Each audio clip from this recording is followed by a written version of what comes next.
Mirla, já estamos no ar? Olá, caros clientes, amigos do Mentorial, pessoas interessadas no tema altas habilidades e superdotação. Estamos aqui começando a nossa segunda live comemorativa de aniversário mentorial. Vamos fazer assim. Como é uma live comemorativa, eu gostaria de dizer que há 8 anos estamos fazendo um trabalho em todo o Brasil relevante para com as pessoas com altas habilidades de superdotação.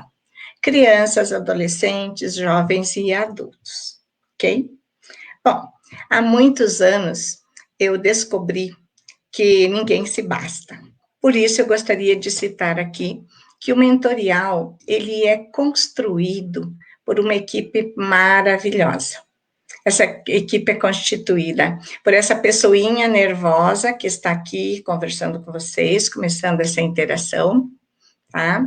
Pela Eliane Regina Titon Rotes, pela Marita Renault Massali, pela Mirla Shella Ishi, pela Valquíria Rodiane Teixeira, e não estão mais conosco, mas também já passaram por aqui, deixaram saudades e contribuição super relevante, a Maricleia da Silva, Leila Márcia dos Santos e a psicóloga Fabiana Araújo, ok?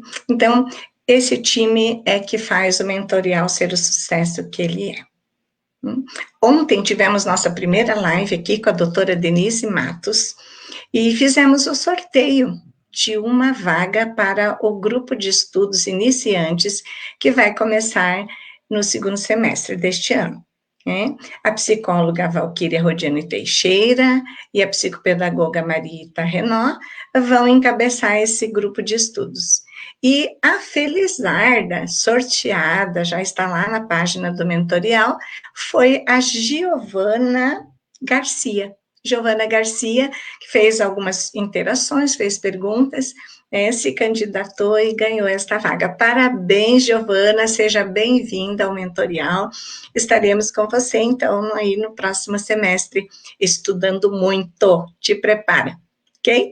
Hoje nós vamos sortear também, durante a live, ou mais para o finalzinho, vocês vão ter um tempo para se inscrever, uma vaga no curso de PEQIF. A gente chama PEQIF, é um curso, esse é um curso para pais, é um curso terapêutica sistêmico, que chama-se PEQIF, Programa de Qualidade na Interação Familiar. Esse curso, ele segue o modelo da doutora Lígia Weber, um curso de base científica, extremamente importante para que você possa educar seu filho com carinho, né? Equilíbrio entre o amor, o afeto e os limites. Vocês vão adorar. Então, fiquem ligados. Daqui a pouco nós abrimos o momento de inscrições e você poderá fazer parte desse sorteio também. E eu peço apenas que você se inscreva se você realmente está interessado em participar, se você tem disponibilidade, ok? Então, hoje nós temos uma convidada muito especial. Quem me conhece sabe que eu não gosto muito de usar superlativos, né? Sempre usar muitos superlativos. Ele meio que sugere assim, um pouquinho de soberba, eu não gosto muito. Mas algumas pessoas a gente tem que dizer super fulano de tal, né? E a nossa convidada de hoje é a Super Beth Veiga. Bota a Beth Veiga aí para nós, Mirla. A Mirla é nosso apoio prático. Aí, seja bem-vinda, Beth.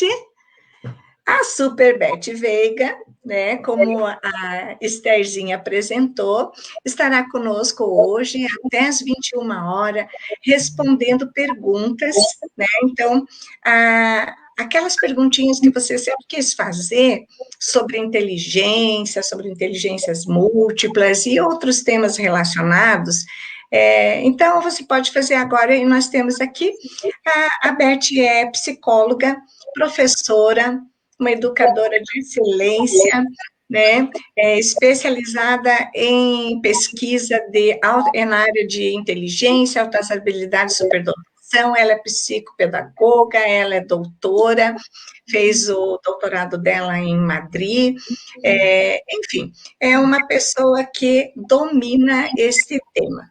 Eu gostaria já de começar fazendo uma pergunta, tá, Beth? Porque depois eu sei que tem oportunidade, o povo já vai começar a fazer perguntas, tá? Então, se você me permite, eu gostaria já de começar perguntando assim: você é uma mulher bem resolvida, linda, inteligente, de bom gosto. Você se considera uma pessoa inteligente, Beth? Olha, primeiro eu quero agradecer o convite da Mentorial, é um prazer estar aqui, obrigada pelas palavras, Abatira, a gente se conhece há muito tempo, fomos construindo essa aprendizagem, aprimorando, né, o campo da inteligência, consequentemente da superdotação, e assim, agradeço elogios, mas eu confesso para vocês que estão aqui me ouvindo, e para você, Batira, que me perguntou, eu me considero uma pessoa inteligente. Eu acho que eu fui descobrindo ao longo dos meus estudos as minhas diferentes formas de expressar minha inteligência, e eu diria até que eu tenho uma inteligência prática bastante acentuada, tenho uma pitada da inteligência criativa e me esforço na inteligência analítica, mas realmente hoje, assim, sem modéstia, mas eu me considero uma pessoa realmente inteligente, para dar conta dos meus 63 anos, da diversidade, dos desafios todos que eu tive na vida, tanto pessoal quanto profissional. Eu acho que não só eu, né? A inteligência é um privilégio do ser humano. Todos nós somos inteligentes, de formas diferentes. O que é importante é justamente identificar a tua inteligência, no que você se destaca e qual é a forma que você expressa essas estratégias de inteligência humana para você ter sucesso no sentido de dar conta dos desafios da tua vida. Então, eu me considero inteligente como todos nós somos inteligentes. Abrir aqui, então, deixa eu abrir o microfone, né? Então, você descobriu através do conhecimento, do estudo, né, Beth? Inclusive, nós nos conhecemos estudando. Eu te conheci no lançamento do seu livro, a Teoria Modular, né? A Psicopedagogia, Teoria Modular. E depois você fez parte do grupo de estudos que deu origem ao mentorial, né?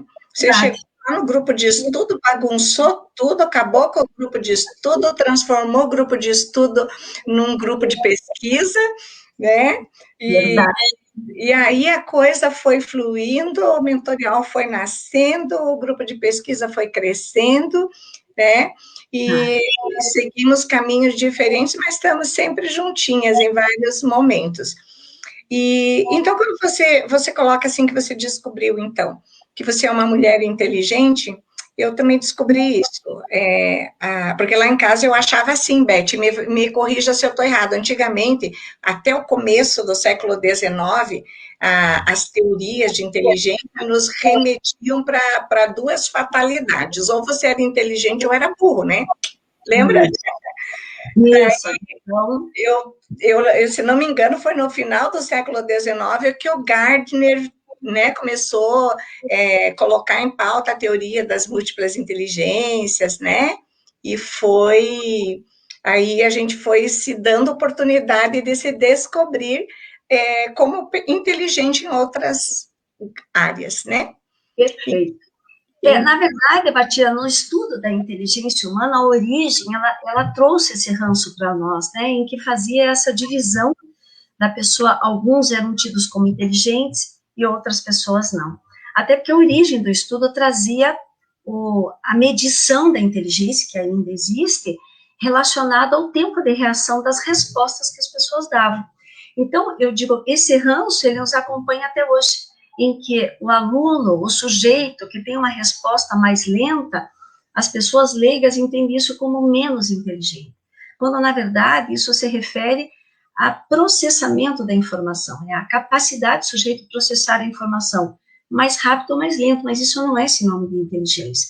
ele é um aspecto a ser medido da inteligência, ser considerado, mas não é sinônimo. Então, aí foi fazendo esse divisor, né, de águas aí entre quem faz rápido, quem termina antes, são os mais inteligentes, quem fica por último é o menos inteligente.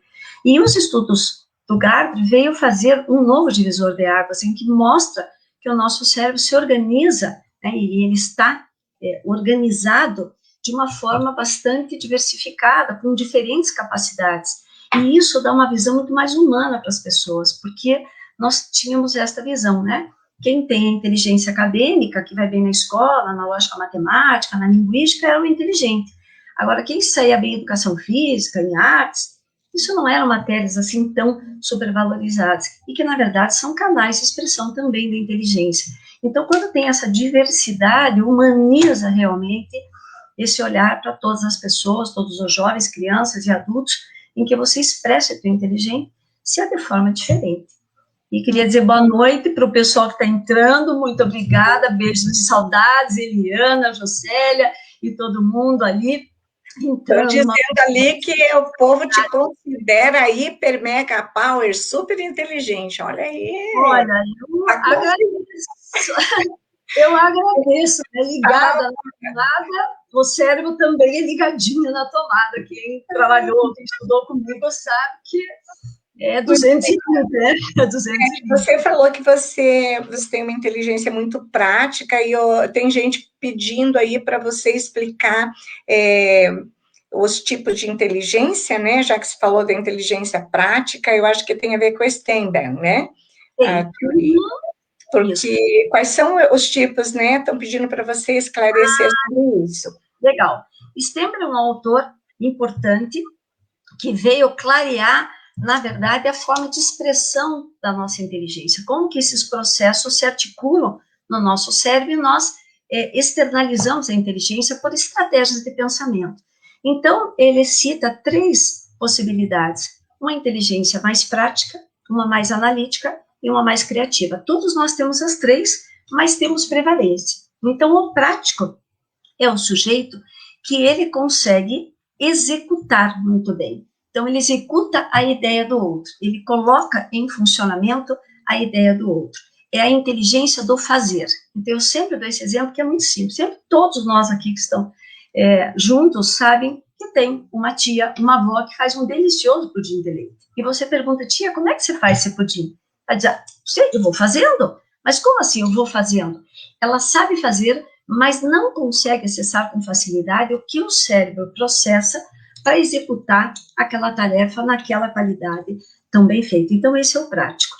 O analítico é aquele que justamente promove e cria de uma forma lógica, analítica, usando a capacidade de generalizar, hipotetizar, comparar. Então, pensamentos mais analíticos, ele cria a ideia, né? Então, ele formata isso, cria, desenvolve, né? Não no sentido assim tão inovador como o criativo, mas ele desenvolve uma ideia dentro desse pensamento. Então, eu também sempre tenho um exemplo que eu acho fácil das pessoas entenderem. O engenheiro, ele projeta o prédio na sua inteligência analítica, e o pedreiro pega o projeto, que talvez ele não saiba fazer, mas ele transforma o projeto do engenheiro concretamente no edifício. Um é inteligência prática, o pedreiro, e o outro é analítica. Infelizmente, a nossa sociedade valoriza mais a inteligência analítica, então o engenheiro acaba sendo financeiramente mais valorizado, como se essa inteligência valesse mais. E, na verdade, são formas de expressão. Nem o engenheiro constrói o prédio dele, nem o pedreiro faz o projeto. E a criativa é a capacidade de você inovar. Diante de uma série de situações, você ter um insight, uma ideia completamente diferenciadas para propor na solução de um problema. Então, tem pessoas extremamente criativas.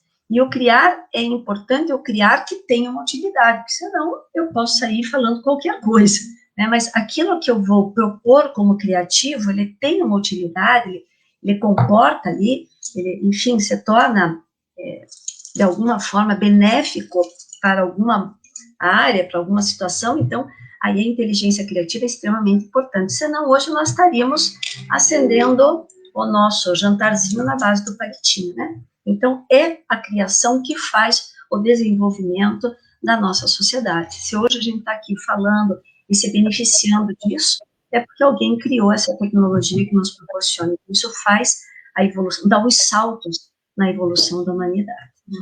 Então, nós temos... Tem uma pergunta que veio aqui por outro canal, mas existe uma diferença na expressão desses tipos de inteligência por conta das fases de desenvolvimento? Por exemplo, se a criança, eu entendi assim, se a criança pequena, ela tem a predominância, por exemplo, da inteligência prática ou não? Tem. Alguém está dizendo aqui, a Delma, o sonho de consumo é ter as três equilibradas. Seria realmente um sonho de consumo mesmo. Mas nós temos as três. Todos nós temos as três. Qual é o ato inteligente? É saber usar dessas três a inteligência certa no momento certo. Isso que eu acho que é mais importante que o equilíbrio entre elas. Mas eu saber usar isso. E tem sim uma prevalência. A criança, todos nós, né, todos nós nascemos com a nossa inteligência prática, né? O Piaget, se fosse falar na teoria de Piaget, ele falaria lá do sensório motor. Como é que a criança aprende? Pela inteligência prática. Ela vai interagindo no meio, o meio vai respondendo, e ela, na estratégia de pensamento, que é o ensaio e erro, é uma estratégia de pensamento da inteligência prática. Ela vai tentando encaixar as coisinhas e ela vai ali aprimorando sua inteligência prática. O contexto vai trabalhando no desenvolvimento do pensamento analítico. No entanto, que a escola cobra a inteligência analítica. Não quero respostas curtas, diz a professora, escreva por extenso. O que é escreva por extenso? Organize o seu pensamento analiticamente. E, infelizmente, a sociedade, ela nos tolhe na inteligência criativa. Né? Então, vai quem mandou pintar? Quem mandou começar? Desde quando o caule de uma árvore é roxa? E aí nós vamos tolhendo a criança extremamente criativa, mas a sociedade vai enquadrando, o que vai contra o próprio desenvolvimento da sociedade, porque hoje eu digo, o jovem que está se formando, se ele não for criativo, ele vai ter a possibilidade dele de sucesso profissional vai ser curto. Por quê? Porque tem profissões que a gente não sabe nem que vamos necessitar. Né? Eu acredito que as pessoas que estão aqui, talvez nos escutando, passaram por algumas experiências tipo, vou comprar linhas telefônicas para investir. Hoje, quem está aqui comprou, se tivesse sobrevivendo disso, estava morrendo de fome. E aqui tem uma que também comprou, né? E outras coisas, quem tinha uma linda escola de datilografia também morreu de fome. Quem é que faz o curso de datilografia? Então, as necessidades se modificam. A criação é fundamental nesse desenvolvimento, mas tem sim uma prevalência em que a criança, mas começa com uma inteligência prática, todos nós começamos, e a partir dali a gente vai desenvolvendo essas outras inteligências. Né? Beth, a Leila Márcia está dizendo aqui que é sua super fã. A Suzana está dizendo que um dia acho que é o sonho dela conhecer a gente pessoalmente, né? Se Deus quiser, Suzana, um dia isso vai ser possível, né? E temos uma pergunta aqui do povo, a Marita, já tem uma outra pessoa que perguntou antes a mesma coisa, acho que foi a Val. Como um educador pode identificar e estimular essas três inteligências no ambiente escolar, nesse contexto de escolaridade? Perfeito. Na verdade, pelos tipos, estimular na verdade, trabalhar com os processos. A prática, a criança, ela traz através das experiências, é o fazer. Então, a criança, no fazer, ela constrói as estratégias da inteligência prática. Né? A analítica é desenvolver os pensamentos dessas estratégias de comparação, de levantar uma hipótese. Então, criar perguntas, desenvolver e provocar a criança nesse sentido, dela poder hipotetizar, comparar, generalizar as ideias para ir construindo esses pensamentos, inferir, deduzir, codificar, todos esses processos mentais, eles constroem a tua inteligência analítica. Por exemplo, exemplo simples, por exemplo, na pré-escola, quando o professor ensina, por exemplo, tamanhos, né, conceitos, maior, menor, grande, pequeno, ele vai ensinando isso. E, na verdade, quando eu vou construindo o meu pensamento analítico, não é apenas de identificar conceitos, mas raciocinar com esses conceitos. Então, se eu tenho uma coisa pequena e uma coisa grande, qual das duas é maior? Para que a criança responda, ela tem que fazer uma dedução. Ela tem que entender o conceito de grande e pequeno, comparar, que é o raciocínio analítico, para poder deduzir e te responder. Então, na verdade, é criar possibilidades de hipotetizar, deduzir, como eu disse, comparar, generalizar os conceitos, que outras frutas, então, se banana é uma fruta, que outras frutas são bananas, enfim, criar esses aspectos. E a criatividade também dá oportunidade. Criatividade também não nasce assim, né? Mas dá modelos. Muitas vezes também as pessoas perguntam, mas ser criativo eu vou ensinar? Eu vou dar um modelo, e a partir do modelo a criança pode desenvolver outras ideias e permitir que a criança realmente pense de outras formas. Se esse carrinho não fosse assim, por mais aparente, absurdo que fosse, dar essa oportunidade. Então, eu vejo que, nesse sentido, é fundamental a gente criar essas possibilidades de a criança explorar suas estratégias de pensamento. Como é que você fez isso? Por que você fez dessa forma? Ela acessar isso, te explicar. É dessa forma que a gente vai construindo essas estratégias na escola. E até pelas respostas, né? Nós, da psicologia, eu também sempre cito esse exemplo, porque é simples, a criança de pensamento prático, ou sujeito de pensamento prático, ele dá a funcionalidade das coisas. E o pensamento analítico, ele dá a concepção universal dessa mesma coisa. E o criativo, ele dá uma alternativa para esse mesmo objeto. Então, por exemplo, um exemplo simples que nós, psicólogos, temos nos nossos testes lá, o que é laranja e banana, né? O prático diz, serve para comer, ele dá funcionalidade. O analítico, ele vai dar o conceito, eles são frutas. E o criativo, ele vai inventar. Sei lá, uso na vitamina, eu sou muito pouco criativa, mas ele vai criar uma ideia inovadora para aquilo que ninguém tinha pensado. Então, muitas vezes, na forma da criança argumentar as suas ideias, é sempre pensar assim, o prático vai trabalhar com a funcionalidade, ele vai dar exemplo, ele não sabe explicar, mas ele traz a sua experiência. O analítico vai diretamente no conceito, ele traz essa concepção universal do que está sendo discutido ali. E o criativo sempre vai ter um jeitinho de dar uma escapada e entrar com uma alternativa inovadora para sair da situação. Eu costumo dizer assim, que o criativo, ele sempre tem a terceira alternativa, né? A gente diz assim, é isso ou aquilo. Ele diz assim, pode ser aquele outro, né? Ele traz esse pensamento divergente. Isso. Eu tenho uma... Diga, não, então diga, vamos lá.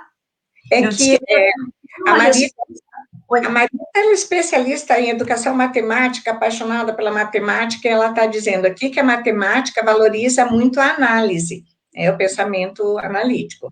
E ela pergunta quais estratégias pode-se usar para estimular as outras formas de inteligência. Perfeito. Da matemática, outras estratégias para a matemática, porque o pensamento é analítico, mas na matemática especificamente, Marita, o QIAGE nos ajuda muito. Então, não é só a análise, é trabalhar com os domínios infralógicos, que é a noção de tempo e espaço, para ajudar a criança a desenvolver essas estratégias lógicas de pensamento, e trabalhar com as concepções do domínio lógico do pensamento, que Piaget fala muito bem, conservação, classificação e seriação. Então, quando eu penso em estimular a inteligência lógica, a matemática, eu tenho que trabalhar com os processos infralógicos e lógicos, para poder desenvolver isso. E nas outras inteligências, eu penso assim, quando você domina a inteligência, então, por exemplo, numa inteligência linguística, como é a capacidade de comunicação, basicamente, nós temos que trabalhar com ampliar o vocabulário da criança, desenvolver e favorecer, estimular, aprimorar, seja o verbo que vocês quiserem, a capacidade de organizar as ideias escritas ou falada, que tem uma sequência lógica, né? E a capacidade de compreensão, porque, na verdade, muitas crianças, você fala e você pode falar de volta? Não entendi, eu não entendi. Então, são essas três bases que estão também na inteligência linguística. Se eu pensar em corporal sinestésica, qual é a base que eu tenho que trabalhar? A psicomotora. Então, tudo que vocês souberem de psicomotricidade é a base para a inteligência corporal sinestésica, né? Se eu pensar em inteligência espacial, eu tenho que pensar na minha discriminação visual, que é onde eu vou trabalhar, e com toda a organização espacial. Então, todos os conceitos em cima, embaixo, entre, meio, lateralidade, direita, esquerda, são essas concepções que vão formar, que vão me dar base para espacial, por exemplo. Se eu for pensar em inteligência musical, a minha capacidade básica de discriminação auditiva, em que eu vou decodificar os sons para poder, enfim, trabalhar com essa competência. Se eu pensar em inteligência interpessoal, seriam todas as habilidades da relação com o outro, respeito, empatia, colaboração, senso comum, assim, de trabalhar e trabalhar com sentido de colaboração. Então, desenvolver essas habilidades. Se eu pensar na intra, é todo o processo reflexivo. Então, estou com a criança, desenvolveu o que ela sabe. Hoje a gente desenhou, a gente pulou corda, a gente brincou, a gente, sei lá, fez um quê. E tudo isso, o que você gostou mais? O que você gostou menos? O que foi mais fácil para você? O que foi mais difícil para você? Para que a criança sempre entre na meta, que ela volte para si e perceba. Eu fiz uma produção, não jogar para a professora, você gostou? Eu gostei, mas eu quero saber o que você achou. Esse foi o teu melhor? Você acha que você pode fazer melhor? Então, para trabalhar esse processo de autoconhecimento. Então, em todas elas, a gente tem a base, né, dos fatores que bombam, que estimulam, que favorecem a construção deste pensar nessas inteligências, né? Obrigada, Beth, esclarecendo aí, que bacana, assim a gente tira as dúvidas, né? Aninha, obrigada pela tua presença de novo aí conosco, dando maior apoio aí para o aniversário do Mentorial, você é um presente aqui para nós. Maria Esther, não tem problema, não precisa se desculpar de ter chegado atrasada.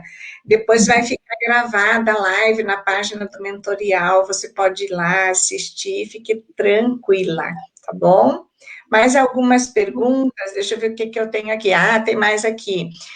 Beth, existem instrumentos formais e informais que a gente pode utilizar na avaliação das inteligências?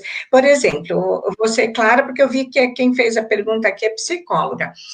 No mentorial, nós costumamos avaliar a superdotação e fazemos uma identificação inspirada, inclusive, no teu livro, das 8 inteligências, né?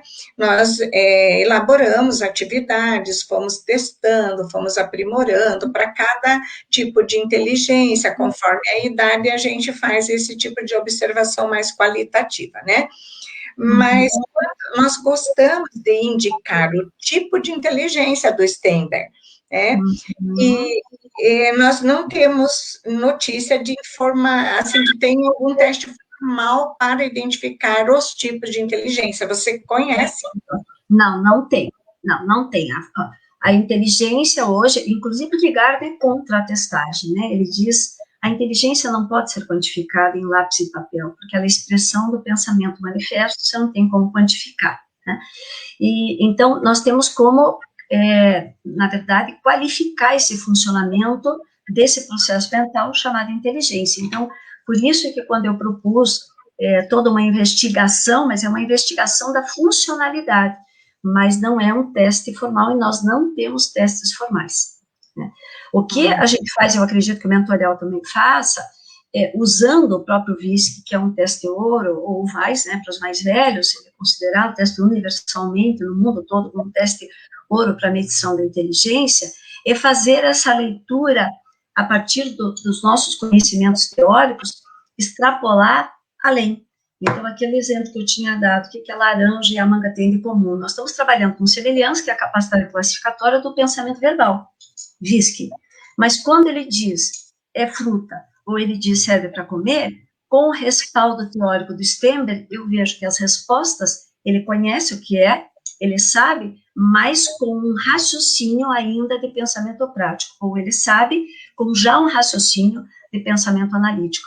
Claro que não são todos os subtestes do VISC que você consegue aplicar, por exemplo, musical não tem como, corporal no VISC você não tem como, ele nem foi feito para isso, mas em alguns subtestes com reconhecimento que a gente tem, a gente consegue, a inteligência espacial, toda a organização perceptual, trazer uma leitura ali, aproveitando o instrumento para fazer uma leitura limpa, qualitativa, né? Mas é o que a Marita falou, nós não temos mesmo, e dá para fazer essa sondagem da funcionalidade cognitiva, né? Exato, a gente faz isso com o VISC, mas assim, usando dos recursos de estudos, né, que como você colocou, conhecendo bem os tipos, as características dos tipos de inteligência do Steinberg, a gente pode identificar na resposta do subteste do VISC, que tipo de inteligência a criança está, né, o recurso inteligente que ela está, né, evocando para responder aquela pergunta. Então, isso entra na análise qualitativa. Tá aí uma boa dica para quem gosta de estudar, fazer um mestrado, um doutorado, seria desenvolver um instrumento aí para identificar os tipos de inteligência. Fica a dica. Tem gente perguntando aqui se tem algum tipo de matemática que seja melhor para alunos com altas habilidades. A Carolina Mello pergunta.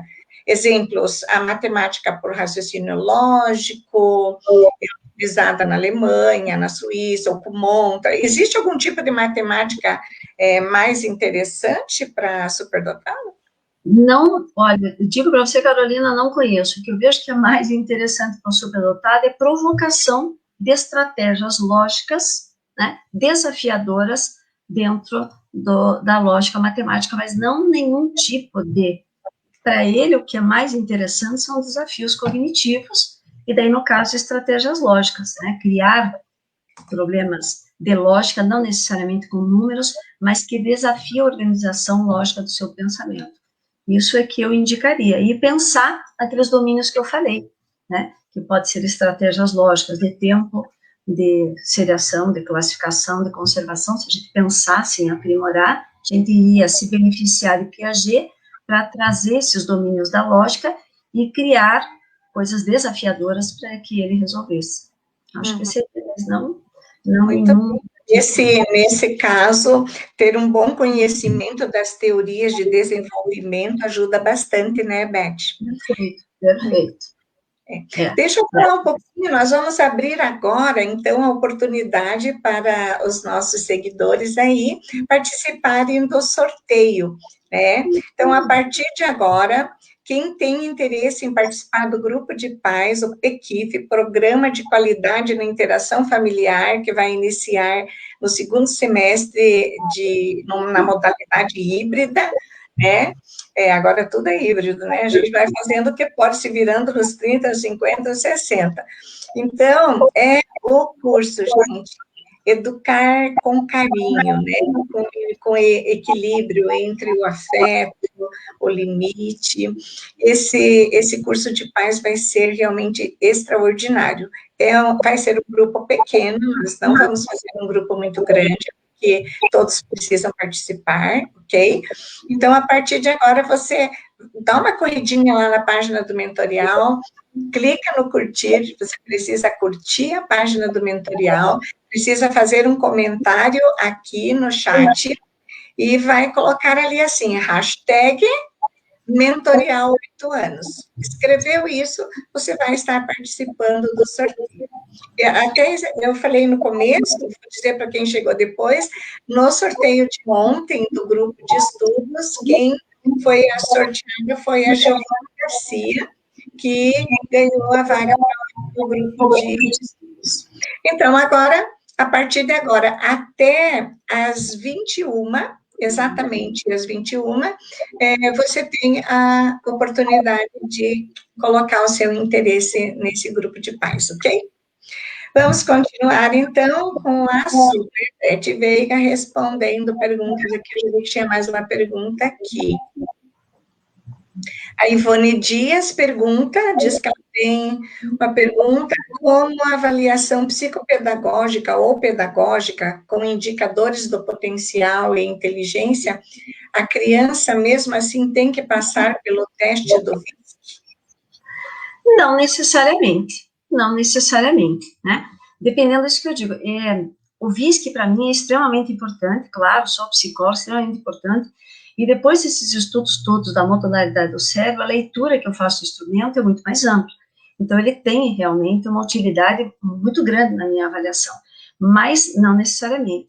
E o que eu acredito que numa avaliação psicopedagógica, e tenho batido isso muito com os meus alunos na formação na universidade, é você realmente ter o foco na compreensão da funcionalidade cognitiva do sujeito. Não é buscar dificuldade de aprendizagem, né? Eu estou falando isso porque eu me formei lá em 80 e nada, 81 na Federal, e depois, logo em seguida, em especialização em psicopedagogia, com o professor Jorge Visca, na época, em 83, 85, o foco ainda naquela época de psicopedagogia era problema de aprendizagem.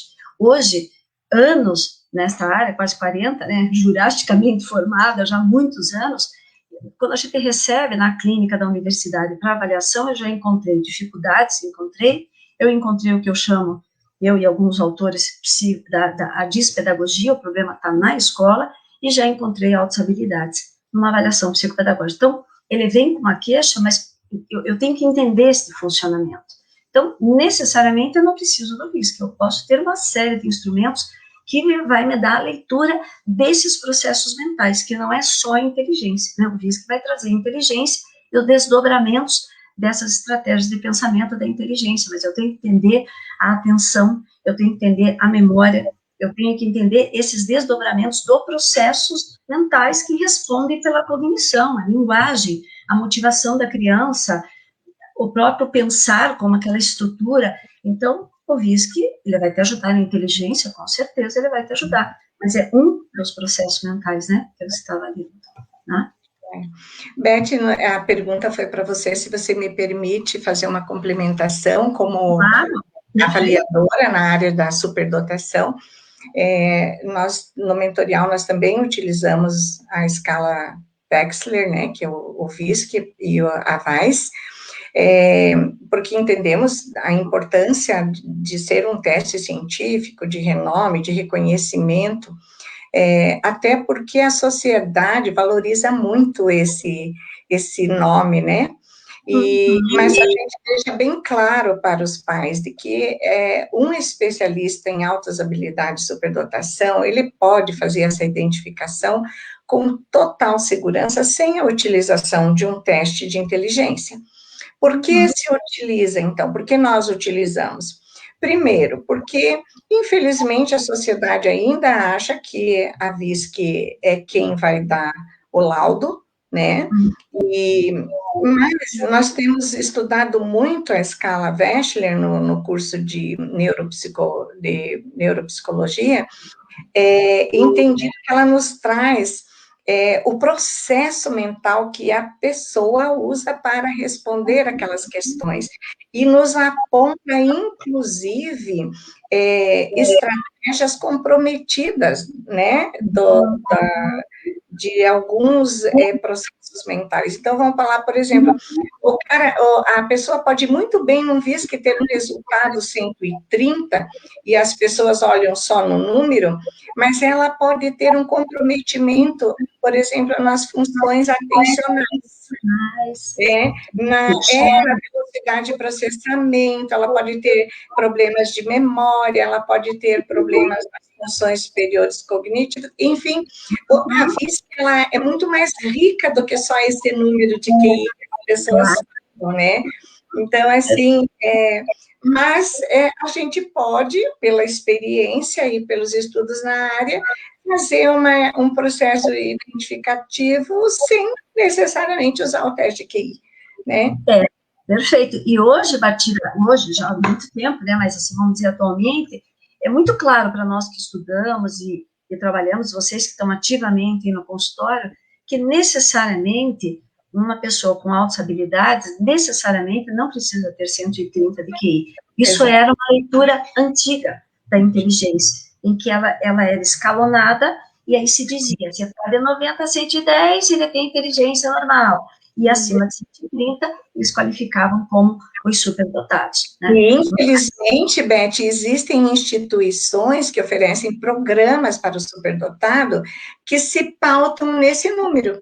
Eu já Sim. tive experiência de fazer um relatório de uma criança extremamente produtiva, criativa, superdotada, o QI não deu 130, mas estava dentro do desvio padrão que podíamos considerar, né?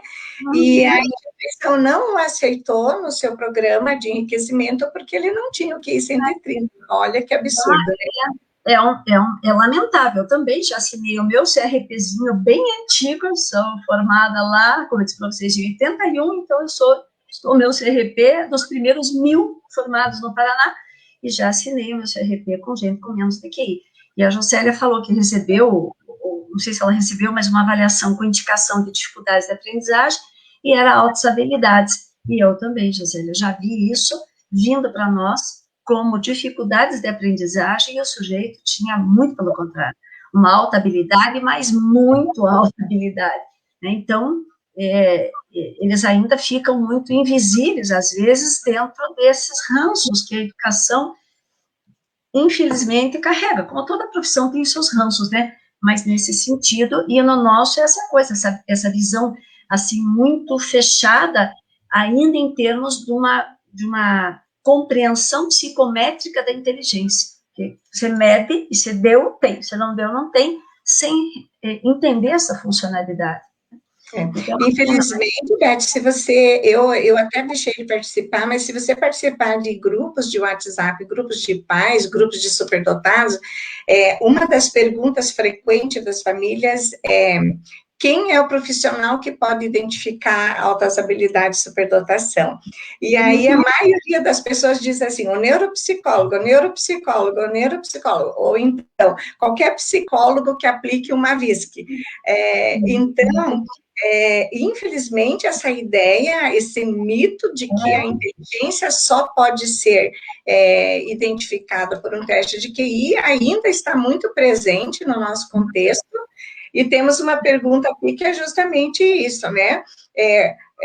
Qual a melhor maneira para identificar as inteligências em crianças, por exemplo, de 6 anos? É o que a pessoa pergunta, né? Essa idade. 6 anos, alguém diria, VISC 4, né? Uhum. E eu diria observação. Observe o comportamento da criança, né? Como ela se expressa, qual é o conhecimento, o que ela traz. Eu lembro de uma experiência, não sei se a Denise ainda está aqui com a gente, que tudo começou com a Denise Matos, que esteve ontem com vocês, eu não pude, porque eu dou aula, né, na universidade, e então eu lembro que nós saímos das primeiras experiências de eu entrar em contato com a superdotação, quando eu cheguei de Madrid, e nós levamos umas crianças, e a gente foi observar, e uma criança de 4 anos, e eu pedi um copo d'água para essa criança, e ela veio assim, gente, com o dedinho: professora Elizabeth, eu não encontrei um recipiente adequado para lhe colocar a água, então ele trouxe uma molécula. 4 anos. Eu preciso testar o QI dessa criança para saber que o nível de linguagem, de reflexão é além da idade. Então, a pura observação, a linguagem, a precocidade é extremamente importante, né? E principalmente a expressão das ideias. A linguagem é uma área extremamente importante. Se alfabetiza sozinho, começa a falar muito cedo, não que ele vai ter alta habilidade no sistema linguístico, mas essa expressão exacerbada e antecipada do pensamento linguístico é, assim, uma característica muito importante para as altas habilidades, entre outras precocidades. Então, assim, observar o comportamento, que sai do padrão. Tem coisa que, mas não é natural que uma criança faça isso. Né? Então, não precisa necessariamente do nosso VISC, que é ótimo, a gente gosta dele, claro, mas não precisa, a observação nos diz mais. E o Garber, que é o grande bambambam de tudo isso, né, em termos dessa modularidade das inteligências e tudo, ele fala isso claramente nos livros dele. Né? Não é um lápis de papel que vai ter falado inteligência. Só tem gente grande aqui, gente importante, gente maravilhosa, fazendo pergunta para você. A Denise está por aí, sim, que eu vi ela ali. A Eliane Titon fala assim: Beth, você iniciou falando sobre ser inteligente, se descobrir inteligente, Você pode discorrer um pouquinho sobre o desenvolvimento da inteligência da infância? Ó, meu anel em homenagem a Beth Veiga. Você pode discorrer um pouquinho sobre o desenvolvimento da inteligência na infância até a vida adulta? Como se dá esse processo? Quais fatores podem interferir? Isso coaduna com uma outra pergunta de alguém que acabou passando, assim, se existem bloqueadores, barreiras ao desenvolvimento da inteligência. Então, a Eliane também pergunta. Com certeza. Então, na verdade, assim, em termos de inteligência, primeiro, deixar bem claro, assim, quem gosta do tema, a inteligência é inata. Nós herdamos, só que é um potencial pré-programado, né? Nós herdamos esse potencial e ele está à mercê das estimulações. E como que ela vai? Ela vai se desenvolver, então, a inteligência desde a infância até infinito, enquanto dure, nós aqui, ela vai se desenvolvendo à medida das estimulações. Então, por exemplo, de pequena me estimularam na minha música, que não foi o meu caso. Então, eu vou desenvolver esses sistemas, porque desde pequeno eu aprendi a tocar piano, não sei o quê. Outros dançava desde pequena, fazia ginástica, juntava karatê, a corporal foi mais estimulada. Então, esse desenvolvimento, desde o início a nossa inteligência, ela está à mercê dessas estimulações. Então, aliás, não só a inteligência, todos esses processos mentais estão à mercê das nossas estimulações que a gente recebe. Então, quanto mais estímulos, mais diversificados são os estímulos, maior é a probabilidade de desenvolver esses sistemas, né? E um dos perigos que acontece quando você antecipa, às vezes, alguma identificação de alta habilidade, das famílias canalizarem uma estimulação específica para aquele sistema. Então, você, na verdade, você limita o sujeito, porque quanto maior é a base desses sistemas que vão sendo estimulados, maior é as possibilidades dele aprender, porque ele vai usar mais rotas, porque ele tem desenvolvido na construção dessas matrizes de aprendizagem para poder interagindo e indo cada vez mais se desenvolvendo. Então, eu diria como que essa inteligência se constrói ao longo desses anos todos é através da estimulação psicossocial, psicoeducacional, quer dizer, propiciar o máximo para a criança. E isso Vygotsky também nos dizia, se a gente lembrar. Quanto mais eu aprendo, mais eu me desenvolvo. E como é que eu aprendo? Por estimulação, colocar a criança em situações de aprendizagens e não cerceá-la, não tolir, porque às vezes a superproteção acaba limitando isso. E aí a criança não fica, ela acaba sendo pouco desenvolvida, seja na sua inteligência, ou qual das inteligências, muitas vezes por ser cerceada. Então, eu acredito que essa estimulação é a base do potencial de todos nós, né? Desde o início, se a gente começar a pensar desde lá, né? Puxa, Beth, o tempo voa, né? Você vai ter que voltar, vamos ter que fazer. Vamos conversar, bater um papo outro dia, porque o tempo está voando e nós temos que ir para o final. Pessoal interessado no grupo, o sorteio vai considerar inscrições apenas até as 21 horas, ok? Beth, vou fazer uma última pergunta para você, que me pareceu muito interessante.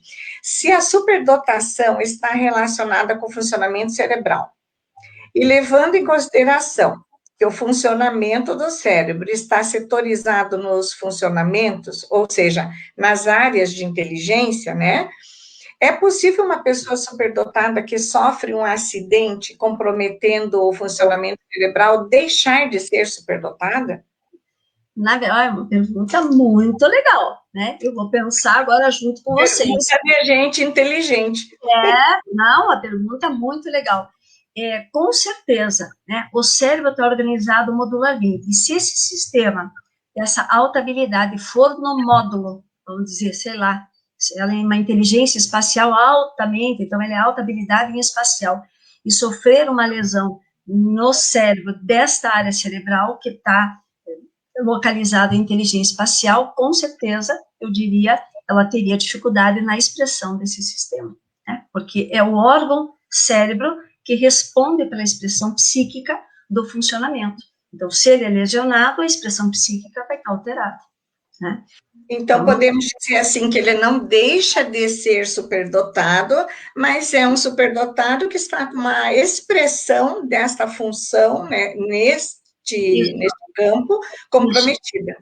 exatamente pela lesão que ele sofreu, né? Assim como qualquer um de nós, né? Se sofremos uma lesão, e isso que a Bartira falou é super importante, ele não deixa de ser superdotado, né? Essa alteração no sistema, neste módulo, existe, ela apenas está sofrendo uma alteração na expressão pela lesão que ele sofreu. Então, com certeza absoluta, né? Mas nunca ele deixa de ser. Aqui temos mais uma pergunta, né? Você tem 5 minutinhos, a Beth tem compromisso daqui a pouco, então nós vamos respeitar o tempo dela, 21 horas, nós damos um beijo, liberamos ela, e vamos convidar para vir bater papo com a gente outro dia, tá? Deixa eu ver... Aqui a pergunta: a pessoa muito estimulada pode desenvolver altas habilidades? Renzulli e Gardner dão a entender que o cérebro muito estimulado pode desenvolver inteligência? Não, que legal essa pergunta. Você pode desenvolver? Não, você vai desenvolver. A inteligência é inata e o desenvolvimento dessa inteligência está à mercê da estimulação ambiental. Agora, por muita estimulação, você desenvolver uma alta habilidade, você se tornar superdotado, não, porque você pode, com muita estimulação, desenvolver um talento, porque a alta habilidade, ela é uma alteração, você nasce com ela, né? Então, não é porque eu vou estimular, passar um monte de rímel no meu olho, que ele vai se tornar azul. Não, ele nasce azul, eu já nasci com ele azul, posso até nem saber que ele é azul e não exploro muito bem ele, ou sei que ele é azul e exploro, ponho uma maquiagem meia boca, ele fica mais ou menos, mas eu tenho uma boa maquiagem, ele vai ficar lindo de morrer, ele vai ficar cada vez melhor, mas ele é azul. Agora, porque eu estimulo, porque eu passo o melhor das maquiagens, vou tornar o azul, não. Agora, é legal isso, então a estimulação desenvolve talentos, mas não desenvolve, ou melhor dizendo, não cria essa alteração nos processos, chamada inteligência, que há uma alteração na expressão dessa inteligência por estimulação. Não.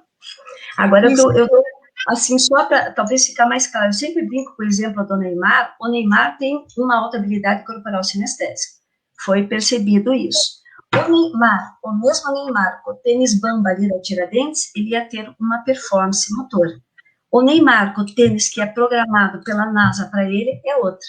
Mas a alta habilidade dele é dele, ele já tem. Só que a expressão com o material, com o estímulo do meio, aquilo fica muito mais exacerbado, né, do que com o outro. Mas ele já tem. Mas claro que também a nossa alta habilidade pode ser exacerbada na sua expressão se eu dou mais condições para que ela aflore, mas não que ela, dando esse estímulo, daí vai surgir uma superdotação. Sim, um outro exemplo também, né, Beth, é, por exemplo, uma criança que tem um cérebro privilegiado em termos de potencial para aprendizagem, ele pode aprender qualquer coisa que ele queira, né? Então, por exemplo, você pode pegar uma criança dessa, colocar numa escolinha de música para ele aprender a tocar teclado, por exemplo. E ele vai aprender e vai tocar algumas músicas, vai tocar bem. Mas ele nunca, se ele não tiver o talento para a música, ele nunca vai tocar igual um músico que nasceu com esse talento, né? E chega e debulha no teclado, no piano, e cria, e encanta todo mundo. Isso é uma diferença que a gente percebe com a experiência, né? De perceber quando aquilo é apenas o desenvolvimento de uma habilidade e tem um limite, né, dentro da aprendizagem, quando isso extrapola, né, aquilo que o Renzulli chama de extraordinariamente destacado, né. Com certeza. Muito bem, gente, nós precisamos liberar a Super Beth Veiga. Gostaria de agradecer muito, dizer a vocês que eu vou insistir para a gente ter mais bater-papo. Vou reunir aqui uma galera aí, a Beth, a Denise Matos, a Tatiana Riesch. Vou tentar trazer a nossa querida Soraya Napoleão, que está aposentada, quietinha, mas ela é maravilhosa, ela vai topar com a gente. Vamos fazer uma conversa muito legal, e daí vamos ter que ter umas 2 horas, né? Com certeza. Muito obrigada pela tua disposição, pelo presente que você trouxe para o mentorial, respondendo essas questões. Como disse a outra menininha da Denise, você é uma expert no assunto, a tua palavra é confiável, né? Você é respeitadíssima no campo da superdotação, e nós agradecemos a tua parceria mais uma vez. Olha, eu que agradeço, muito obrigada pelo convite, uma honra estar aqui, rever amigos, conhecer de uma forma muito rápida, obrigada pelo carinho, pelas palavras. Peraí, que eu vou fazer propaganda. Beth, moda com Beth Veiga no Instagram, gente, maravilhoso. A Beth Vocês vejam que as coisas extrapolam. Hoje, aos 63, eu descobri que a gente pode usar os 40 anos de psicologia para se auxiliar as pessoas se redescobrirem através da moda. No sentido de que a tua imagem, você vende, é o teu cartão de visita. E para que eu possa me encontrar e sentir bem comigo mesma, eu tenho que me conhecer e estar em harmonia, né? E aí resolvi, há um ano, criar Moda com Beth Veiga, onde eu trabalho e redescubra-se através da moda, onde eu compartilho as minhas reflexões, as minhas frases diárias de vida para o meu crescimento pessoal com vocês. Então, será um prazer. E dá dica de moda, de acessórios, de bem-estar. Moda e tudo mais. Então, venham compartilhar com esse meu outro lado, uma outra faceta da minha inteligência. Obrigada, Gente, obrigada pelo carinho. Fiquem com Deus. Até a próxima encontro que vocês criarem. Tchau, tchau.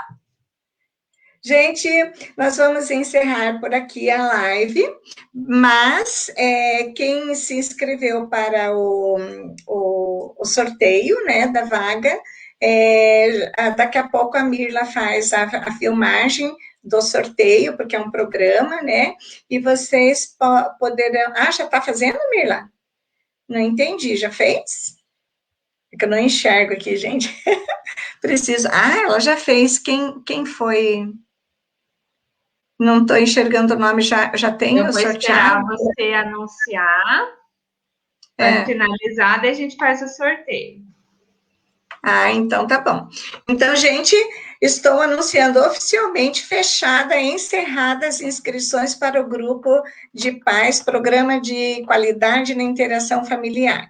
Enquanto a Mirla faz, a partir de agora não pode mais, tá, gente? Acabou. Enquanto a Mirla faz o sorteio, junto com a Valquíria, eu gostaria de dizer que amanhã o convite é para toda a família.